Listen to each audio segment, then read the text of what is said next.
Hello everybody, this is Hermit Panda. Welcome back to another episode of Minecraft. How you guys doing? I'm doing great guys. I'm doing great. So guys, last time we built this iron farm and I have AFK like a day, something like that. So take a look at this. Look at that. almost full of chests. Is that right? Is that even a word? Anyway, it's almost full, and yeah, I'm very impressed with this design. And there we go, we have one more golem. Let's take a look at this farm in action. Look at that. Yeah boy, nice. So guys, today I want to take a break from making farms. And by the way guys, I built this water stream a little bit different than before because my previous water stream, the golem spawned on top of this border. So I have to, that's one more. I have to lower down the border to this level, so no golems can spawn on here. And yeah, it can only spawn on top of that. Alright, and then I want to take a look at that. Nice. Also half of this chest filled with carrots.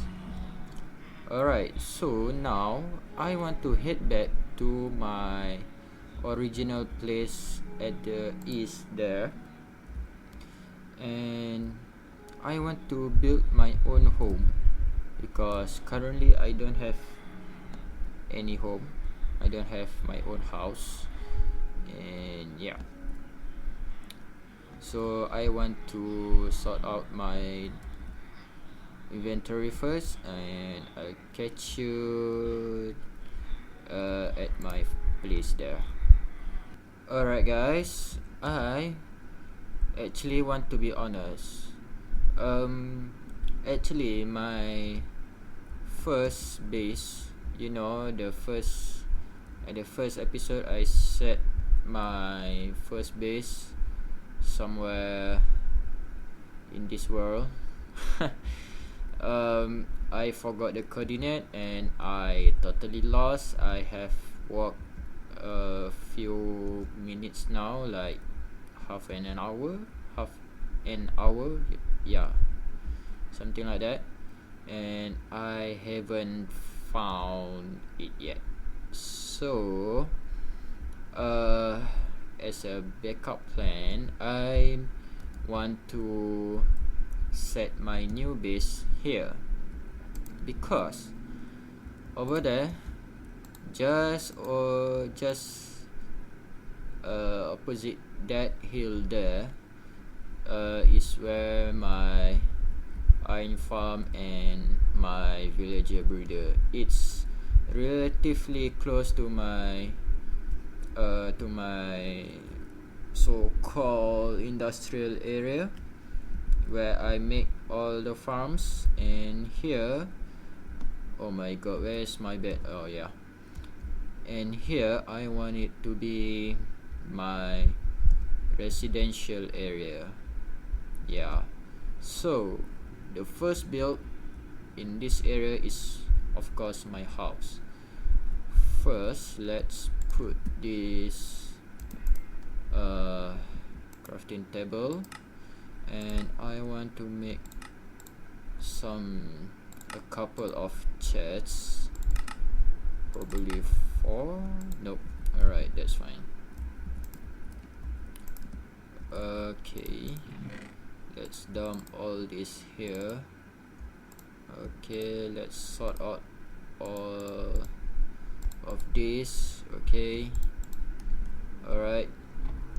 So now the ingredient that I need is of course wood and glass, and I need to flatten out this area first, and I need some wood because I hardly have any.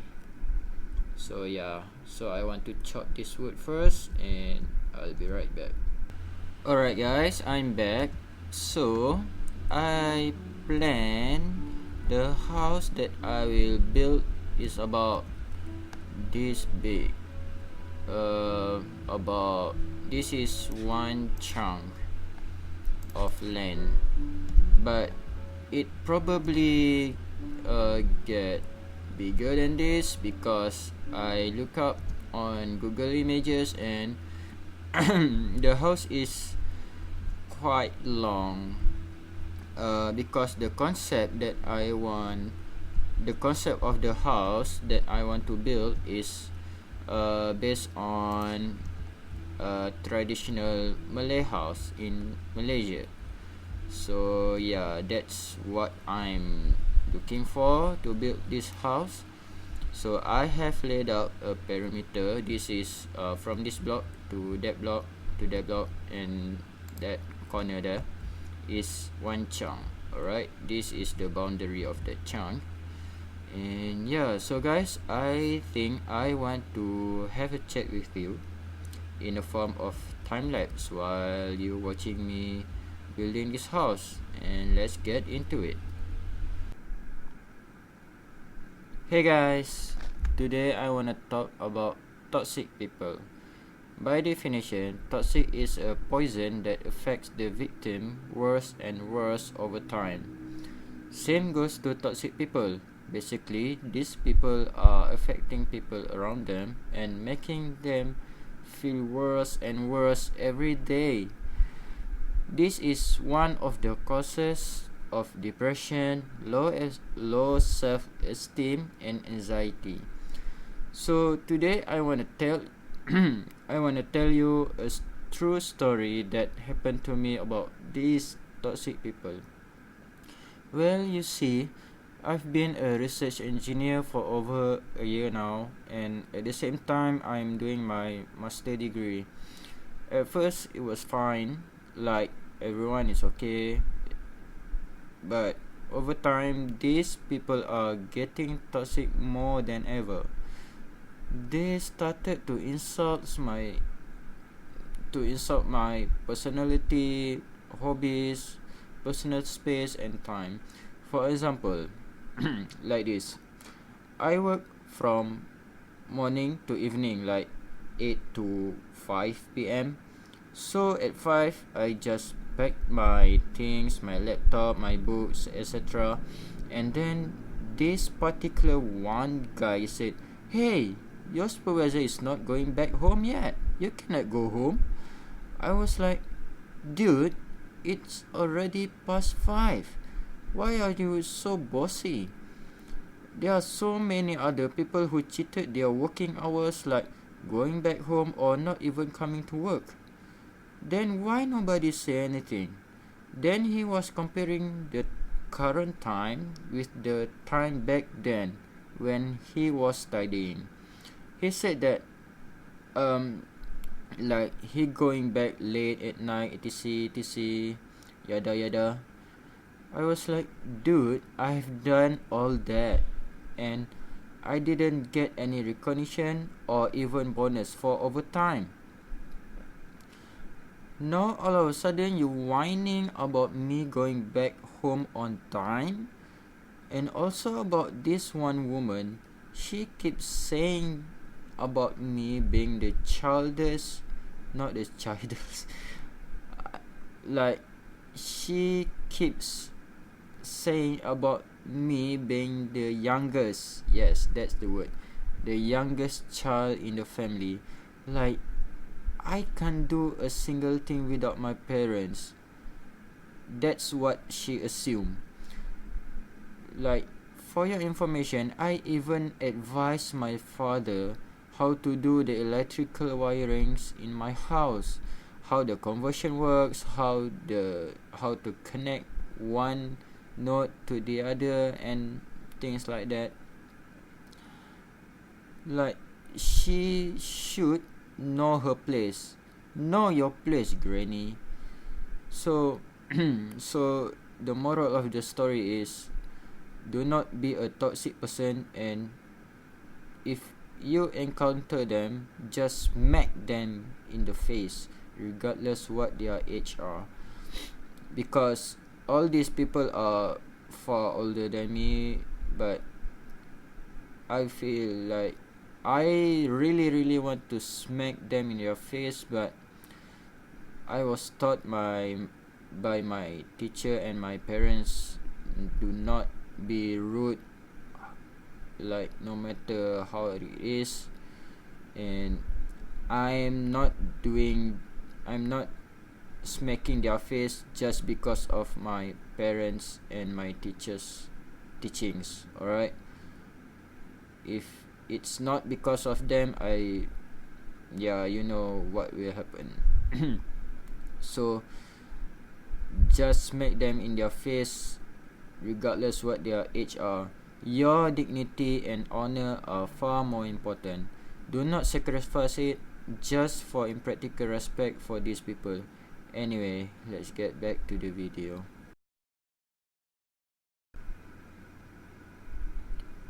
Alright guys, I'm back. So I have pretty much done with this house, and yeah, I want to show you the house that I have built. So this is the living room. Alright, so first of all, in Malay culture, traditional Malay culture, the main entrance is this way. Right, this is the entrance for male. Alright, and this is the entrance for the female, so they can straight to the kitchen if they want to cook, or they can go through this door and to this living room. Alright, okay, so here we have I use lanterns. Yeah, so in this excuse me, for this house, it is a little bit elevated from the ground. First is because to if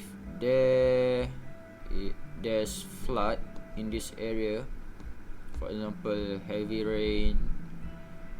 due to heavy rain and overflowing of the river maybe, so the water will not enter the house immediately. So the people in this house can have ample of time to pack their things and go out, or go to safe area. And then in traditional Malay culture, the bottom part of this house, normally they used to store things like any things like tools, hardwares, woods. Maybe like they go to the jungle and chop down some woods and they keep under the house. And another main advantage of having elevated house like this is the air will flow below this house, so there will be ventilation on this below this house. Thus it cools the interior part of this house. So it's night time, let's go to sleep.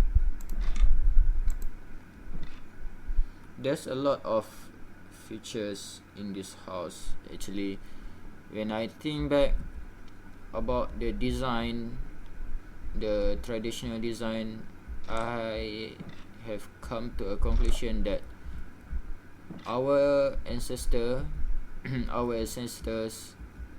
are actually pretty smart. Alright.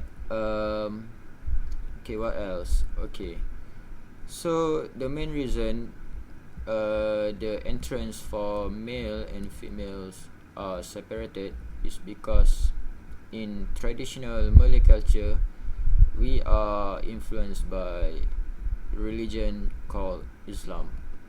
So Islam taught us to not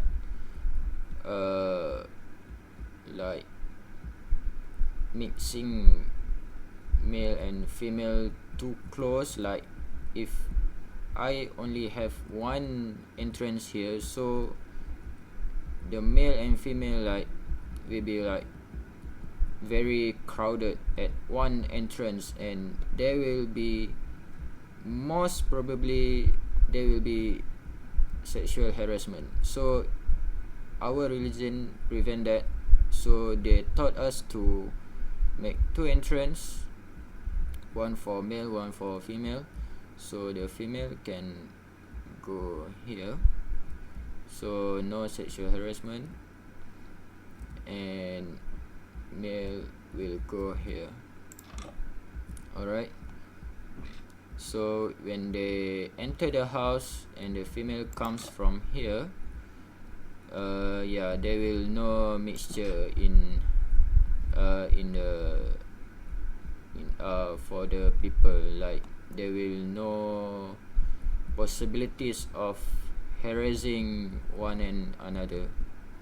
Alright, and then this place, if this room is not enough, there will be more outside.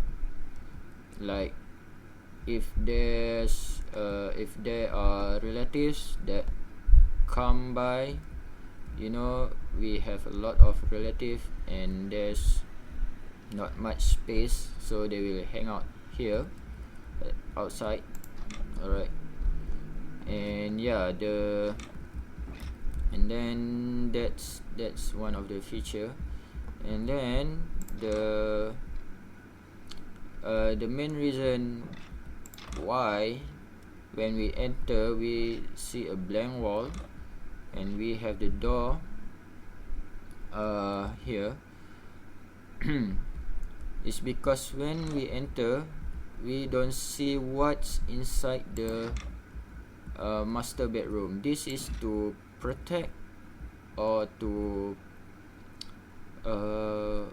I think the most suitable word is protect, is to protect the owner of this house. For example, if they come here and they see things inside the room which supposed not to be seen, the owner of this house will be ashamed of himself and to the guests. So this is also taught by Islam, to protect our dignity and to honor the guests as honorable as possible. Alright, and then when we enter the house, so we will not see what's going on in the room, so everyone will be alright. And then they will not see what's in the kitchen, because this to prevent demanding of if the guests come, they might demand like very very luxurious food or drinks like that. So if they can't see, they won't know what's in the kitchen and they won't ask much, and that's one of the good feature for the owner of the house, so they can prepare what they can. Alright, so let's go to the kitchen. Oh yeah, this is the door, we can go outside. Alright, let's go to the kitchen. This is the kitchen. So in the kitchen, they can cook whatever they want, they can prepare whatever they want. Alright, they can wash their hands. Alright, but if the kitchen don't have the ingredient or materials that are needed to cook, so for example, the husband come, oh, we need to prepare like fried chicken or any drinks. Alright, and the wife, okay, I will do that, blah blah blah. But when the wife check, there's no ingredient here. So if she wants to go here and then go outside to buy the chicken, it will be shameful to the owner of the house. And yeah, so that's why we have the back door here, so that the person in charge, the person or the wife can use this back door to go to the store to buy chicken or stuff, and come back and cook, blah blah blah, and prepare the meal and serve to the guests, and like that. So the advantage is again to protect the dignity of the owner of this house, and to honor the guests. We don't want the guests to feel sad or something like that. Alright, and we don't want the owner of the house to be ashamed of themselves. So yeah, all these rooms are to protect the owner of the house dignity. Alright, and last but not least, on top of this house, in the roof, there's a hollow in this roof, because as the air ventilation, so the wind will come into this roof and and under the house to cool down the house, so it won't feel as hot as it might. I don't know why I'm rambling. The house won't be too hot. Yeah, this hollow here is to cool down the house as the for air ventilation. Alright, so yeah, I am pretty happy with this house. And yeah, and one more thing, the back then, like in 50s, 60s, something like that, the toilet of the house will be outside. I can remember my hometown. The toilet is outside, and yeah, but now my uncle has renovated the house, so the toilet is inside the house, so I think that would be safer instead of outside. So back then, when we use this toilet, when we do our business, so everything will drop down into one bucket there. In this case, in Minecraft, I use composter. And the next day, early in the morning, person will come and switch the bucket. So he will take the used one and replace with the empty ones. So yeah, that's how it works during the traditional times. And yeah, I am really happy what I have come up with this house. And yeah, I'm super satisfied with this, and I think I never built a fancy house like this. Yeah, I'm really appreciate our ancestors, the design, the influence by religion. It really comes together and become a beautiful thing. So yeah, let's get some sleep and let's wrap up today's episode. Yeah, so guys, today actually not today, tomorrow, like 16th of September is the Malaysia Day, where Malaysia decided to use the name Malaysia instead of Tanah Melayu, or the land of Malays. Yeah, it was 16th of September 1963. So Malaysia got its official name, Malaysia. And yeah, happy Malaysia Day to all Malaysians, and thank you for watching. I'll catch you in the next episode. Bye bye.